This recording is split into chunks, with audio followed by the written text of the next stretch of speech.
Leo tuko Duka Huru Podcast. Uko na mimi Hilda, ni personal development coach, lakini pia ni engineer wa masuala ya madini. Karibuni sana. Asante sana. Kwa majina mimi naitwa Nasra House of Fashion and Nasra Kids Fashion. Madam Nasra. Ndio. Madam Nasra, ukiachana na hii Nasra House of Fashion na Nasra Kids Fashion, vitu gani vitatu ambavyo vina kudefine wewe?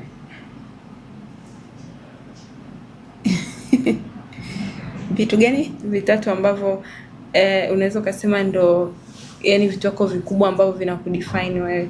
Kwa mfano mimi napenda kutoa, amegiver, lakini pia ninapenda kindness, spreading kindness kwa zote, lakini pia impact.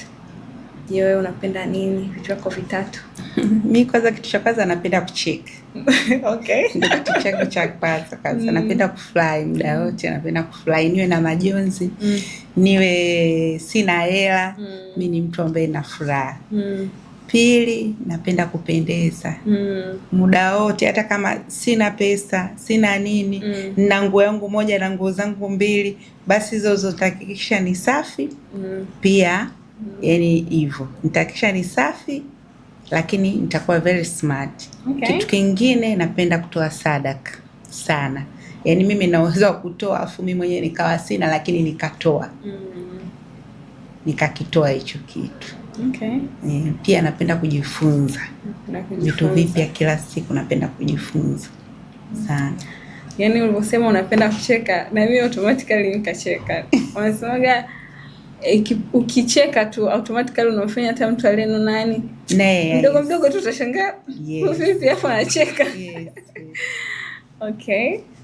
So Nasra House of Fashion and Nasra Kids Fashion. And Nasra Kids Fashion. Ndio. Hizi biashara unauza nini? Vitu vya watoto, ni urembo, ni vyakula au ni nini? Nasra Kids Fashion nauza vitu vyote vya watoto. Kuanzia umri 0 hadi miaka 15. Na pia vitu pia vya wadogo, toys, makabati, vitanda, yani vitu vile vya watoto vyote, yani mtu mjamzito akiwa anataka kujiandaa basi kwetu atapata vitu vyote. Na pia nguo za watoto wakubwa pia tunakuwa nazo muda wote. Okay. Na vitu vyetu tunatoa Uturuki na China. Acha, hongera. Asante. Kwa hiyo safari yako ya Uturuki ya mwisho tunaenda lini? Ilikuwa niende hapa last week. Kwa sababu ya hii vita iliyoanza, na kwa sababu pia nilikuwa natumia ndege ya Emirates, kwa hiyo nikashindwa kusafiri kwenda kufunga mzigo wa Ramadhani, wa Eid na Pasaka. Mpaka sasa hivi nimeshindwa kusafiri. Sana. Maana baada hapo narudi kwenye airline nyingine nikakuta ziko full, very full yani mpaka tarehe 15. Kwa nikasema ngoja nitulie, nisubiri, nitaenda tu, yani sitoenda kufuata vitu vya sikukuu. Yani nitaenda kufuata mzigo wa kuuza muda wote. Pole sana. Hizi vita inasumbua sana wafanya biashara na mambo mengine kama hayo. Lakini tunaamini Mungu atatufanyia njia. Ndio. Ulianza kufanya biashara ambayo unaifanya? Na ikawaje tuna hiyo House of Fashion afu tuna Kids peke yake? Zilianza zote kwa pamoja au ilianza moja afu nyingine ikafuata? Au hii ndio ilikuwa original idea ya biashara yako? Yani imetokea wapi? And why Kids? Original ya biashara yangu hasa niloanza nayo ilikuwa ni nguo za watoto, ambayo hiyo biashara nilikuwa naiwaza siku nyingi, yani miaka mingi yani kwa naipenda niifanye. Kwa sababu nakumbuka nilipopata mtoto wangu wa kwanza, nilikuwa bado mdogo, nilipata shida jinsi ya kumlea. Na kiasi kwamba niliweza kutumia nguo zangu mimi kuzikatakata ili niweze kumvalisha kama nepi. So nilikuwa sina uwezo wa kununua nepi. Lakini mpaka baadaye sijui niliweza kujifunza kijijini kukoroga pombe kufanyaje, lakini ili niweze kumudu kununua vitu vya mtoto. Na ndo hapo nilipokuja kuona kwamba yani kumlea mtoto akiwa mdogo, kwanza mtoto akiwa mdogo anahitaji nguo za kutosha. mtoto akivaa nguo ile ile kuanzia asubuhi mpaka jioni, mama lazima utanuka na mtoto atanuka. Kwa hiyo ni kwa sababu mimi asili yangu mimi napenda usafi. Kwa kaona hapa ili mtoto kumbadilisha nguo na maana lazima kwa kijijini sina mtaji wowote, ni kujifunza kwanza kukoroga pombe ili uuze upate pesa ndio uweze kwenda mjini kwenda kununua nguo za mtoto. Kwa hiyo hali ya maisha ilikupa idea ya biashara ambayo nilikuwa naiwaza, lakini hata sijui kama nitaweza kuafford, yani kupata huo mtaji wa kuja kuuza, kwa sababu kitu ambacho nilikifikiria kufanya ina maana kilikuja kunichukua baada ya miaka 10. Yes, sikuweza kufanya pale pale. Naomba nikuulize kabla ya hapo, umesema kitu ambacho unafikiria kukifanya ulikuja kufanya baada ya miaka 10. So manake ilianza wazo. Yes, lilianza wazo, alafu bado nimekwambia kwamba nilizaa mtoto nikiwa mdogo. Umezaa mtoto kwa mdogo, yes. Ina maana nilirudi tena shule. Kwa ina maana mtoto ulikuwa shule bado. Kwa hiyo ina maana lile wazo nilisave kwenye kichwa. Kwamba yani ipo siku tu mimi nikipata pesa lazima niuze nguo za watoto. Na kupata hizi pesa ikabidi kupata mtaji ndio ikawa kimbembe. Ikabidi ukoroge pombe kijijini. Yani fursa ziko kila mahali bana. Fursa ziko kila mahali. Kila mahali kuna fursa yake. Yani kila mahali ukienda, wewe kitu kwa sehemu tu, hata kama ni mfanyakazi wa serikali, usije ukakasirika ukaumia kwamba wamenitupa huko.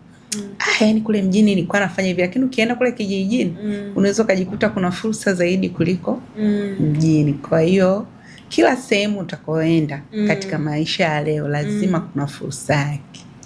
Kwa sababu kwanza mimi nilikuwa nataka kuwa smart, mtoto wangu awe smart, nilibidi nijifunze jinsi ya kukoroga pombe ili niweze yani kwenda na wakati. Kwa hiyo baada ya kufanya hii biashara ya kukoroga la maisha jamani. Jamani, ukiongea mtu unafanya biashara ya kukoroga pombe, kuna ushungi hapa nini? Yani kuna namna. Ndio hivyo, si maisha, life is a process. Yes. Kwa hiyo ukauza pombe. Naomba niambie, uliuza pombe kwa muda gani? Afu mtaji ambao uliutoa pale kwenye pombe ulikuwa shilingi ngapi? Sasa hivi nina mtaji, niende mjini nikachukue mzigo, nikafunge mzigo. Kufunga mzigo wa yani mzigo sawa. Mimi pale ile kitu nilikuwa nafanya ili yani ule kuendesha ile maisha ya kule kijijini, kwa sababu bado nilikuwa mimi sijalizika. Cha kwanza bado nilikuwa nafikiria kurudi kwenda kusoma. Yani kule kijijini kilichoniponza ni kwamba nimemkimbia mamangu, nimekimbilia kijijini. Na mamangu hawezi kuwa na msaada na mimi kwa sababu alikuwa anapenda nisome. Nimekimbilia upande wa baba ambako nilikuwa yani kule sio wakali. Kwa upande wa mama anaona kama ni wakali. Kumbe kule upande wa mama ndo nilikuwa nafundishwa vitu vizuri. Kwa hiyo nimekuja huku kwanza wao wanajua tu mawazo yangu mimi hata baada ya hapo niweze hata kuolewa nikaendelea na maisha mengine, lakini kumbe mwenzao nilikuwa na mawazo makubwa, yani nilikuwa na ndoto kubwa. Nakumbuka hata bibi yangu kuna kipindi kaja mchumba anataka kunioa, nikasema bibi, mimi sio ndoto zangu kuolewa, mimi nataka kwenda shule. Bibi yangu nakumbuka alikasirika sana. Utakuolewa mwanaume ni tajiri nini na nini sio? Nikamwambia hapana bibi, yani hivi vyote nafanya ili maisha yaende, lakini nitaenda kumuomba msamaha mama yangu na nitarudi shule.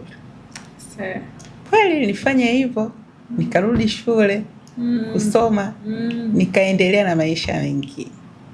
Kwa hii ndoto yangu wa vitu vya watoto ilikuja baadaye. Nishafanya maisha yote. Nafikiri nimesoma nini, nimeanza kazi sio nini. Baadaye si kazi imefanyaje. Nakumbuka nikawa na mtaji wa 100,000. 100,000. Nikaanza biashara ya kununua kofia. Kofia za watoto. Za watoto tu. Watoto wadogo wale wachanga, newborn, yes. Vile yani ndo nikaanza. Hapo ukiwa wapi sasa? 2010. 2010 kwa wapi? Mbeya. Na kulivyo na baridi. Kulivyo na ndio maana vinatakiwa hivyo vitu, socks na kofia. uliangalia tatizo, hapa tatizo kuna baridi, watoto wanahitaji wawe na kofia na soksi na nini. Kwa hiyo nilianza na hivyo vitu. Nilianza na hivyo vitu. Mtaji ulipanda kwa kasi, kwa haraka zaidi. Ulikuwa unachukulia wapi mzigo? Kwa baadaye mpaka ikabidi nianze kwenda kuchukua Nairobi. Hapa yani wakati kofia nzito Kariakoo zilikuwa hakuna. Nairobi zipo. Yani wale wateja wanakuambia hivi, hizi kofia zinatoka Nairobi. Umeona? Zinatoka Nairobi. Kuna mtu anaacha kutoka Nairobi na yeye katafute. Kweli nikaenda Nairobi, Isili nikaenda kule nikatafuta sikuona. Lakini nikaenda soko moja linaitwa Kamkunji. Iko Nairobi. Ndio nikakuta huko kumbe ndio zinakoshusha kofia nzito. Na kwa sababu Nairobi unajua kuna baridi. Kwa hiyo wao ile fursa yani wanayo. Yani wanaijua. Yani kuna baridi Nairobi, kuna baridi, ukienda Kericho sijui kuna baridi kweli kweli, wanalima chai. Kwa hiyo wao wanajua kabisa season hii kunatakiwa kuwa na kitu hiki. Basi kwa nikapanda sana. Nikaenda yani viral na ile biashara kofia. Baadaye nikaambiwa nianze kuuza baby showers. Sababu hospitali za nyanda za juu kusini hawezi kumruhusu mzazi ambaye mtoto wake ana nguo nzito. Nguo, baby show, kofia kama nilivyokuambia socks. Hapa bado tumo Mbeya. Okay. Kwa sasa mtu usipokuwa na hivyo vitu huwezi kuruhusiwa hospitali. Itabidi mjitahidi ndugu. Mchangishane, maana kwanza msimtaona zile gharama za kwenda hospitalini. Kwa itabidi mfanye donation, nunue hivyo vitu. Kwa hiyo ukienda kwenye maduka ya nyanda za juu kusini, unaweza kushangaa mbona wanauza vitu vizito kwa sababu ya hali ya hewa. Usipofanya hivyo mtoto usipomstia atapata pneumonia. Kila siku mtakuwa mnalazwa hospitali mnaenda kutibia pneumonia. Ndio. Kwa hiyo nikaanza kufuata Uganda baby show. Baby shower tu nzito sana za kati. Kwa sasa hivi tuna kofia, tuna hizo baby show na vikorokoro vingine. Okay, biashara inakuwa. Okay. Basi tukaenda mara ikatokea kaeka tukaunguliwa na duka. So unapofanya biashara changamoto zinatokea. Mtaji umepanda. Duka likaungua. Kila kitu kikaungua. Hamna bima, hamna nini. Hamna nini. Sasa ikatokea kwamba watu wanaofanya nao biashara nilifanya uaminifu. Sasa basi tutakuwa nakupa mzigo kidogo kidogo. Uza haraka tupatie pesa. Ukawa kama wamekuamini tuchukua uza bila hata mtaji. Yes. Kweli. Unajua ilinisaidia. Unajua kwenye biashara ukistiki kwenye biashara moja. Masupplier uina wengi. Lakini leo ukiwa huku, kesho kule. Kwa kilichonisaidia mimi kwa sababu ni kama nilifanya nao wale watu biashara kwa muda mrefu afu yani waliona kabisa niko kwenye ile biashara. Yani unajua ukiwa unachanganya. Yani ukifanya changanyiko mwingi sana wa biashara. Kwa utakuwa yani supplier wako hawezi kukuamini kukuamini sana. Kwa hiyo kilinisaidia kwa sababu nilikuwa na masupplier wangu wachache ambao wana vile vitu. Na mzigo wako unaupush unaenda haraka unachukua. Nilikuwa nachukua ni kwa mwezi mara 2 na mzigo ni mkubwa na unaisha. Kweli. Kwa wakaniamini kaendelea. Lakini baadaye nikasema mimi Uganda mpaka lini? Hapo kwanza ngoja kwanza. Wewe umekuwa na ndoto za kufanya kazi yani kuchukua mizigo yako nje tangu zamani. Maana wewe za Kariakoo so nyingi. Uweza kuwa ni Nairobi, Uganda. Sasa hivi umechoka Uganda. Unataka uende nchi gani sasa? Uganda mpaka alikuwa Uganda wao wanatoa hii mizigo wapi? Kaona si unaona made in China. Kidogo nilikuwa na kuna mtu nilikuwa anachukua vitu vyake alikuwa anatoa Uturuki lakini was very expensive. Vile hata uko kiweka dukani havitoki haraka kwa sababu vina wateja wachache vya Uturuki. Lakini mtu anasema kizuri lakini da bei. Unaona? Na mimi nilikuwa nachukua niuze haraka jumla kisha hapa umeshafikia stage ya kuuza jumla na rejareja. Mimi kote nilikuwa kwa nachukua ninavyokuambia ninavyokimbiza. Na unajua yani biashara ya jumla. Ukistiki kwenye kitu kimoja unaweza kuwa na mtaji. Umenielewa? Okay. Kuliko ukiwa unachanganya Hata mimi mwenyewe nafikiri hata huko nimeshapitia kwenye kuchanganya sana, lakini sikuwahi kuona faida. Lakini unaangalia kitu gani? Una focus kwenye kitu ambacho sio kitu ambacho kina soko. Ndio una focus nacho ili ukilete kwa wingi. Okay. Hata unavyofanya tangazo wanajitahidi kuangalia kile kitu ambacho ninacho kingi zaidi na msimu wake ni huu. Umeona? Maana kuna kitu pia unaweza kuona kitangaza, unasema mbona hakileti feedback nzuri, lakini kumbe sio msimu wake. Kwa hiyo inabidi uisome soko sasa hivi nataka nini. Uisome soko. Hapo unatupa elimu ya biashara. Ndio. Hapo mimi mpaka sasa hivi idea ndio inaanza. Na idea inatokana na tatizo unalokutana nalo, unaangalia matatizo yanatengeneza fursa, ndio ambapo unapata hiyo idea ya biashara. Ukishakuwa na idea ya biashara, unajua wateja wako ni wa aina gani. Ndiyo. Unaanza hapo ulipo kwa hicho ambacho uko nacho, huku unajiwazia mbele. Mambo kusema kabiashara kangu kadogo hamna. Hiyo nilishakataa katika maisha. Ukishapata sehemu za kuchukua, unatengeneza trust kwa wateja wako. Na trust kwa suppliers wako. Ukishatengeneza trust kwa suppliers wako, unajitahidi sasa unatengeneza brand yako. Kwa hiyo unakuwa hata kama unafanya wholesale, unajitahidi unatafuta kitu ambacho yaani unajua kabisa yaani kwa Madam Nasra nikienda dukani kwake yaani kitu fulani siwezi kukosa. Ndio. Alafu tunaendelea sasa. Ndio. Tuambie sasa ulivyoona sasa sasa hivi na hapo ukaanza question. Hivi kwani hao Uganda wanachukua wapi products zao? Kwani mimi siwezi kwenda kwangu kuchukua products zao?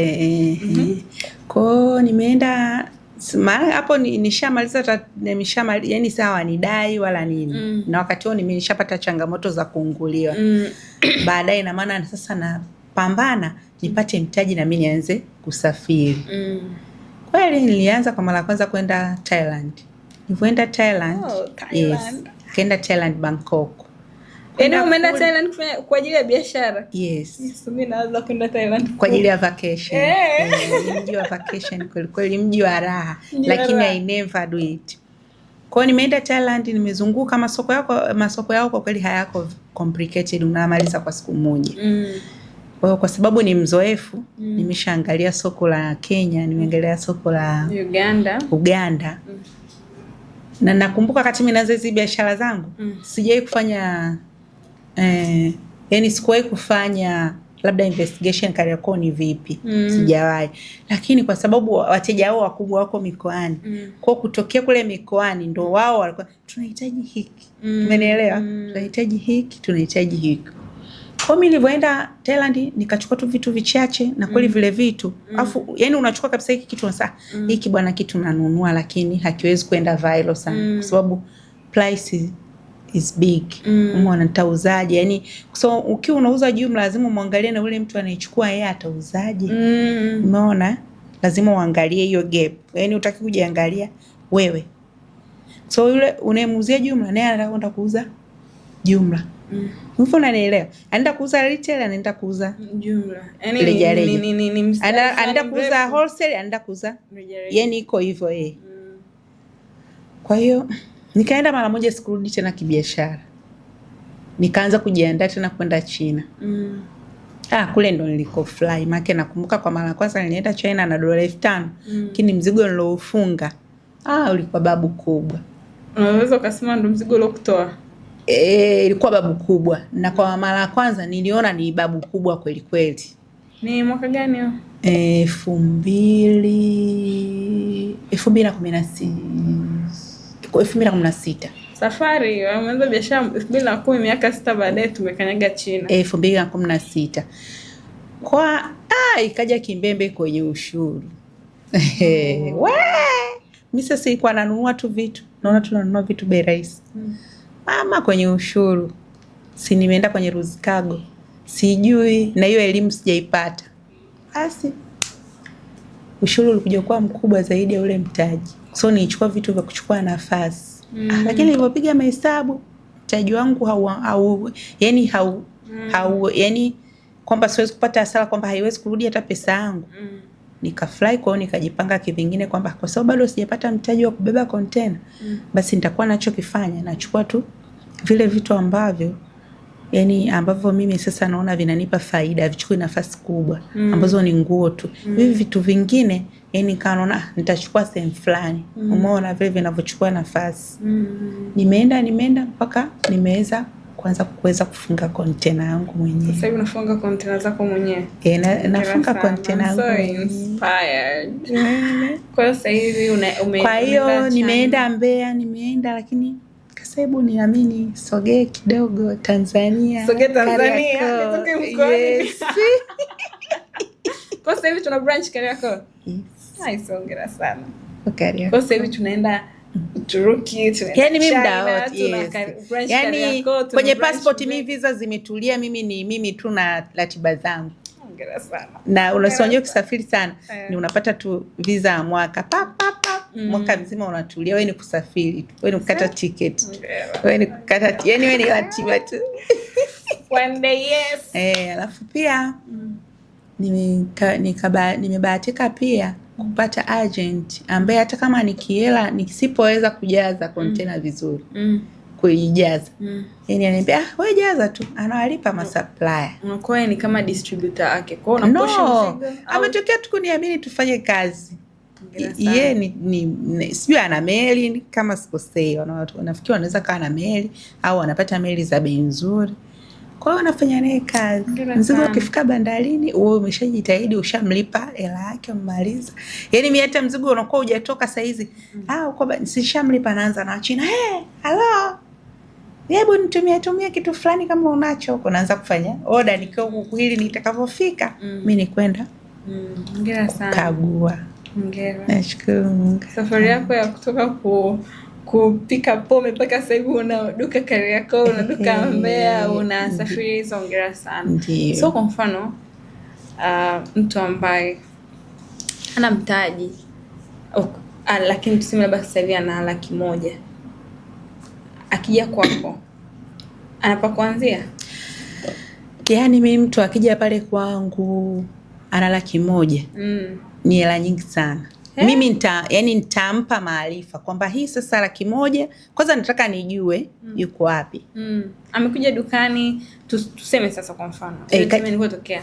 Ametokea Moshi kuna baridi. Marangu kuna baridi. Ndio. Rombo kuna baridi, Moshi mbili kuna baridi. Mpaka Arusha kuna baridi. Sema Moshi yote. Ametoka Moshi. Anamtijia 100,000, anataka kuchukua mzigo wake kwenda kuanzia. Actually ana 200,000 lakini kumbuka hapo ametumia nauli. Kwa hiyo ni ambaki na 100,000, hadi 100,000 ndio mzigo. Anataka at least kwa mwezi adabu hiyo 100,000. Inawezekana?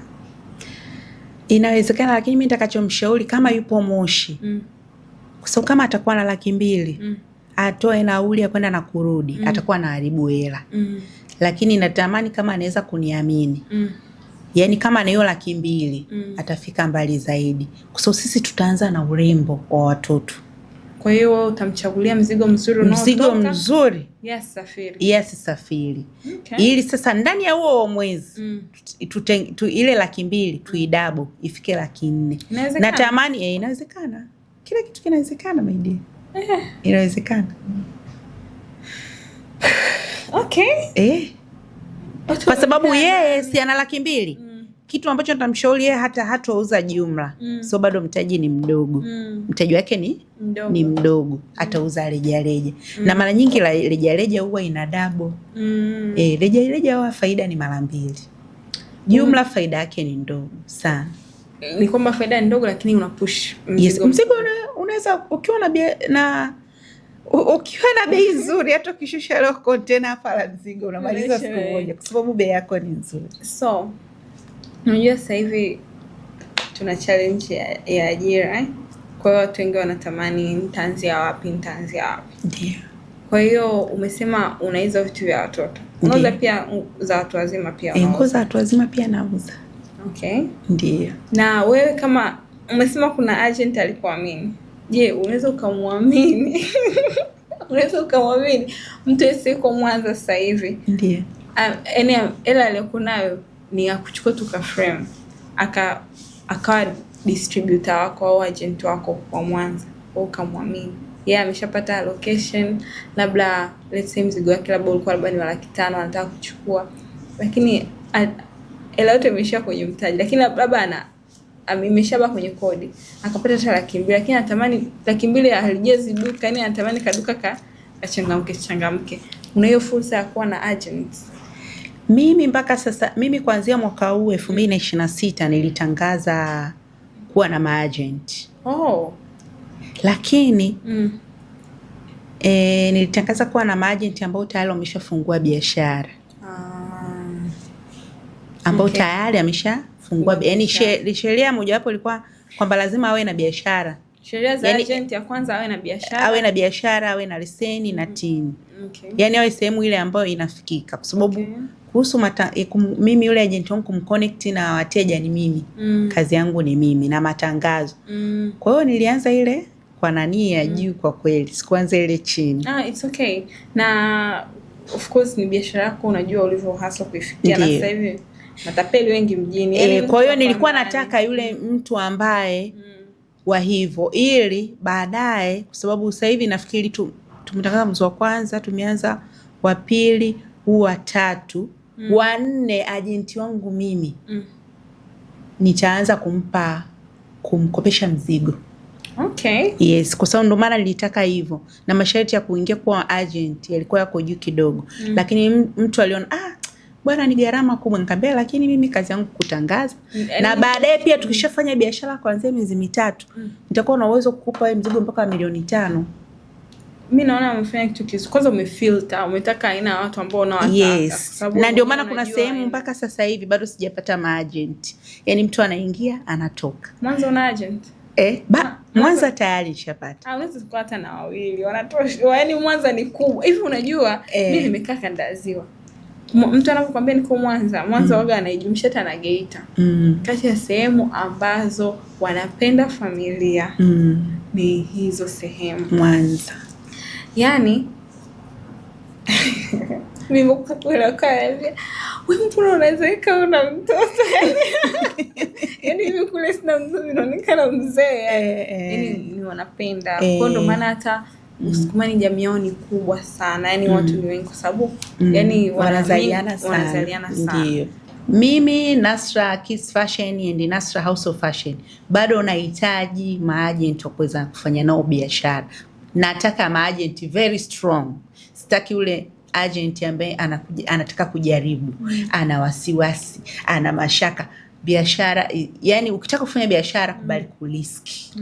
Yes, kwa hiyo karibuni sana Nasra Kids Fashion. Tuko makao makuu ni Mbeya Mwanjelwa, na pia tupo Kariakoo, Uhuru na Kongo. Karibuni sana. Namba za simu 0767 45 47 72, na kwenye mitandao ya kijamii ni Nasra House of Fashion Backup.